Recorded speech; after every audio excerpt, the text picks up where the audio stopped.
Hey everyone, it's somebody. Hold on, who is it? Mr. Rogers? No. Mr. something. Mr. Kangaroo? Hold on, what was I doing again? How did I get here?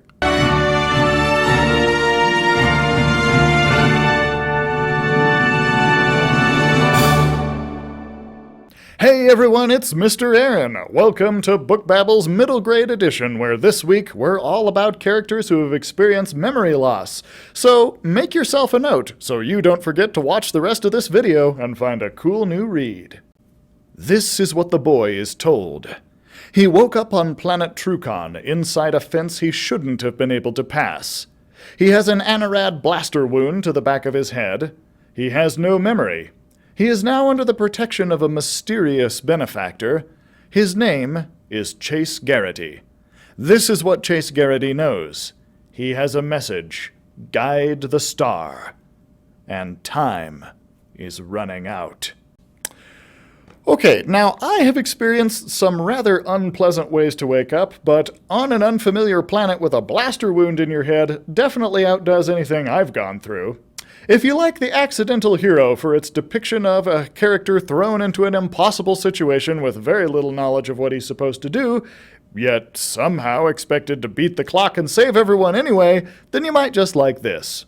And if you enjoyed The Girl Who Circumnavigated Fairyland in a Ship of Her Own Making for the story of a protagonist called to adventure in a strange new land, then this tale of an adventure on an unfamiliar planet may be just for you.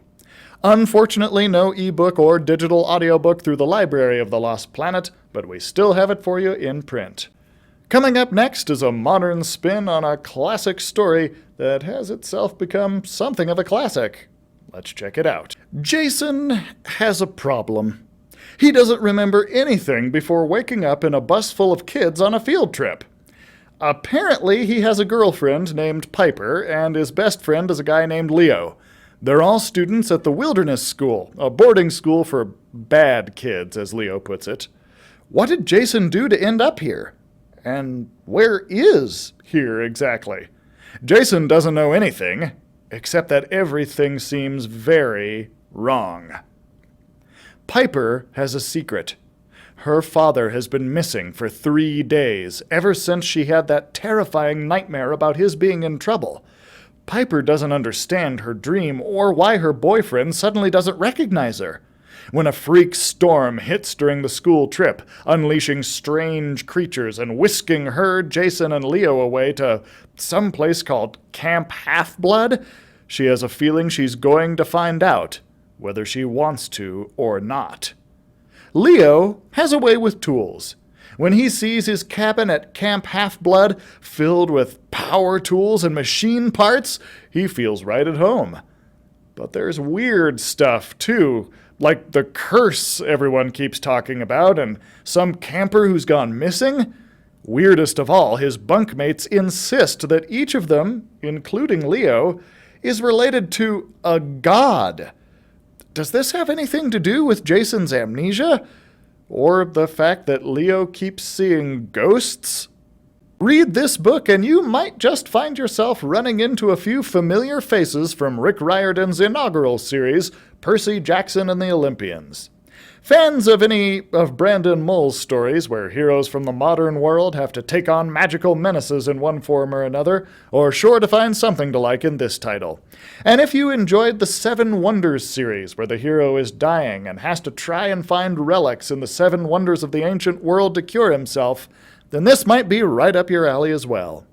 You can find the ebook of The Lost Hero on all 3 of our digital content platforms, Overdrive, Cloud Library, and Hoopla, and the digital audiobook on Overdrive and Cloud Library. Hey, don't forget, we do 3 selections here on Book Babbles, and there's one more to discuss yet. Chase's memory just went out the window. Chase doesn't remember falling off the roof. He doesn't remember hitting his head. He doesn't, in fact, remember anything. He wakes up in a hospital room and suddenly has to learn his whole life over again, starting with his own name. He knows he's Chase, but who is Chase? When he gets back to school, he sees that different kids have very different reactions to his return. Some kids treat him like a hero. Some kids are clearly afraid of him. One girl in particular is so angry with him that she pours her frozen yogurt on his head the first chance she gets. Pretty soon it's not only a question of who Chase is, it's a question of who he was and who he's going to be. You know, restarting a video game can sometimes be a blast, but restarting your entire life? Yeah, I can see that as being far much less so.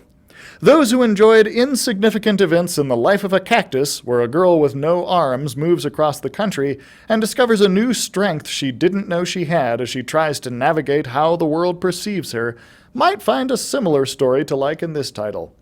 Also, readers who enjoyed the sudden tangling with a traumatic shake-up of life that can be seen in Because of Mr. Turrupt ought to give this one a chance.